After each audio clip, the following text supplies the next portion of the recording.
The first thing I learned when I started lending money at the bank were the 3 C's of credit, that being character, capital, and collateral.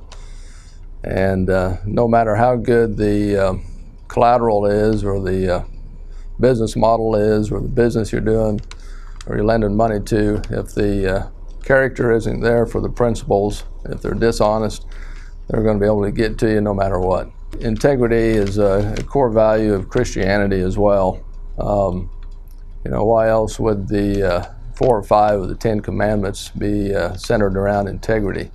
For example, there's thou shalt not steal, thou shalt not commit adultery, thou shalt not bear false witness, thou shalt not covet thy neighbor's wife or his possessions, and thou shalt not commit murder. That's kind of a big one. That's a good indication of character.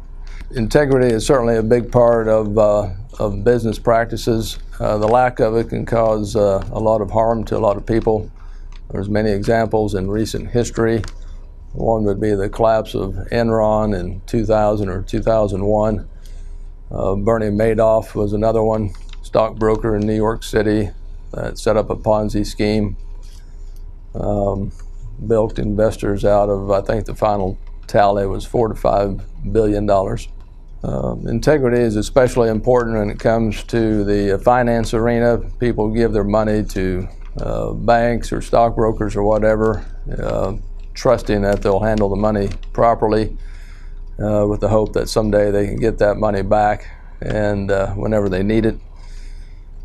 I know of some financial institutions that go to great length to try to impart integrity and trust in their name.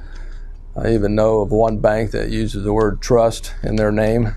We won't mention any names. I don't want this to be an advertisement. At the bank, we have to sign a code of conduct annually, among other things. It addresses how we're to keep bank information from customers confidential, avoid situations that would put us into a potential conflict of interest to companies that we loan money to. As far as integrity in my daily life, I try to treat others fairly, treat them as I would have them treat me, act in good faith, and do